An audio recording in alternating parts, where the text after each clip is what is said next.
As you know by now, the four roles of the change agent are designer, presenter, facilitator, and coach, and they have been presented one per module. Module 7 is the final module that addresses the remaining role of the change agent, that of a coach. Just like the designer, presenter, and facilitator roles, the role of the coach has several critical aspects. The job of the coach of professional learning is to focus on teaming, talking, and transferring, all T words. Teaming is about identifying a mentor, coach, partner, or team to work with. Talking is about finding time to dialogue and reflect. And transferring, which is probably the most critical of these three, but can't happen until the other two are in place, is about taking the newly learned ideas to the practical level in real ways. In the readings in this module, you will learn more specifically about how the coach enables change.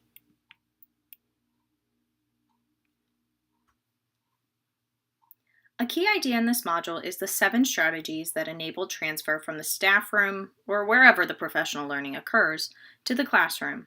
The first transfer strategy is ironic in that you have to learn about transfer theory in order to transfer learning. There are 2 kinds of transfer, simple and complex, and you will learn more about them in this module.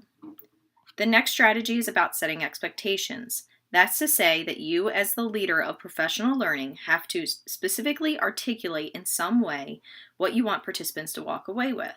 A tool to use to do this is the Tiny Transfer Book, and you'll be making one of those in this module.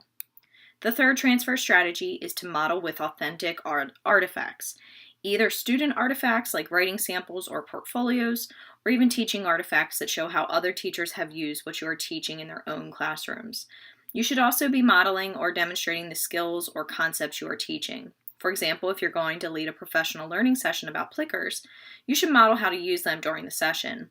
You also might want to show pictures of other teachers using them and share ways teachers are assessing learning with these easy paper clickers. The fourth strategy is about reflecting on how the transfer is going.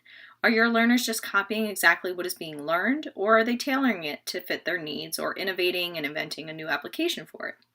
You'll want to coach participants through the levels of transfer. The fifth strategy involves plotting an application for the new learning. That means specifically guiding your learners to find a meaningful application for what you are teaching them before the professional learning session ends. If a teacher has a good idea for how to use their new learning, then they are more likely to actually go back into their classroom and use it. The sixth strategy builds on the previous one and requires you to let the learner go back to their classroom and do it. You can set up partnerships or application buddies and require an action plan. These strategies really build the likelihood of the transfer. Lastly, having teachers dialogue about their new learning and its application really encourages transfer as well. The essential question guiding this module encourages you to think about how we can foster change that lasts and endures. Lastly, by the end of this module, you will be able to reflect on which of the 7 strategies that foster transfer are easiest and most difficult to implement, and you'll go through and share this in your journal. You're also going to create a tiny transfer book that lists and describes the 7 transfer strategies.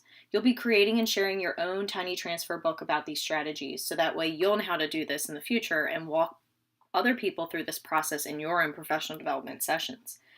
As always, if you have any questions or need assistance as you complete this module, please contact me via email or by phone.